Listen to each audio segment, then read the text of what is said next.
Hey everyone, and welcome. Today we're diving into one of the biggest, most talked about diets out there, keto. We're going to cut through all the noise and give you a really clear look at what it is, how it actually works, and who it might be for. So let's get right into it. But let's kick things off with a big question. What if you could totally flip the switch on what your body uses for fuel? I mean, think about it. It's like deciding to run your car on a completely different type of energy. That's really the core idea we're going to explore. So first things first, what in the world is the keto diet? We're going to get right into the heart of it, this fundamental switch from running on carbs to running on fats. Okay, so here's the official definition. The ketogenic diet is all about high fat, a moderate amount of protein, and a very, and I mean very, low amount of carbs. And the whole point of doing this, it's to force your body to shift its main energy source away from glucose, which you get from carbs, and start burning fat instead. And this chart, wow, this really puts it into perspective, doesn't it? In a typical keto plan, a huge 70 to 75% of your calories are coming from fat. Protein is hanging out around 20 to 25%, and that leaves this tiny little sliver, just 5 to 10% for carbs. I mean, that's basically turning the standard food pyramid completely upside down. Okay, so that's the what, but what about the how? How does your body actually do this?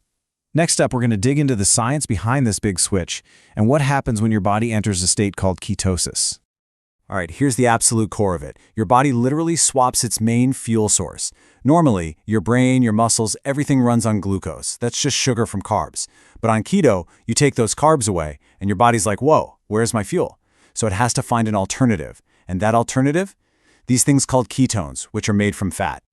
And these steps right here, they show you exactly how that happens. First, you cut your carbs way down. That makes your body burn through all its stored glucose. Then your liver jumps into action and starts breaking down fat into ketones. And finally, your body starts using those ketones for energy. And boom, just like that, you've become a full-on fat-burning machine. So you might be asking, why would anyone want to do all that? Well, this slide kind of breaks it down. The energy you get from glucose and carbs, it can be fast, sure, but it often leads to those ups and downs, that afternoon slump we all know. Ketone energy, on the other hand, is said to provide this really steady, stable fuel source. And that's why you hear a lot of people on keto talking about feeling more focused and having better mental clarity. Now, it's not always a smooth ride, and we gotta be real about that. This switch into ketosis, it can take anywhere from 2 to 7 days. And during that time, it's really common for people to go through something called the keto flu. We're talking fatigue, headaches, feeling irritable, basically your body complaining as it gets used to the new fuel. Okay, enough with the science for a second. What does this actually look like on your plate? Let's get practical and talk about the eat this, not that of the keto lifestyle. So here's what your shopping cart might look like. It's all built around these really satisfying high-fat foods. Think juicy meats, fatty fish like salmon, lots of eggs, and of course avocados. You've also got your high-fat dairy like cheese and butter, healthy oils, and veggies that are low in carbs like spinach and cauliflower. And then there's the not-to-do list. And yeah, this is where it gets tough for a lot of folks. All the usual suspects are out. Bread, pasta, rice, you name it. But what's surprising is that it's not just junk food. Even some healthy stuff is out, like most fruits, beans, and starchy veggies like potatoes and corn. All right, let's get into a really important part of this, because no diet is a magic bullet. We need to get a fair, balanced look at the potential upsides versus the very real potential risks of going keto. Okay, let's start with the good stuff. The benefits are what get people so excited about keto. For sure, the big one you always hear about is rapid weight loss, which makes sense when your body starts burning its own fat. Another huge one is stable blood sugar. If you're not getting those carb spikes, it can be a game changer for some people.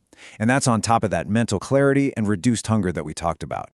But, of course, you have to look at the other side of the coin. Besides that initial keto flu, if you're not careful, you could end up with nutrient deficiencies. Some people also deal with digestive issues, and there's still some open questions about long-term heart health. Plus, let's be real for a second. Going out to eat with friends can get complicated. So if all this has you thinking, maybe I'll try this, how do you actually make it work? How do you do it right? Our last section is all about the keys to keto success. First up, a huge question for anyone who hits the gym. Can you actually build muscle when you're eating so few carbs? And the short answer, yeah, you can. The source material says it's definitely possible, but the trick is making sure you're still getting plenty of protein, and obviously you've got to be doing that resistance training.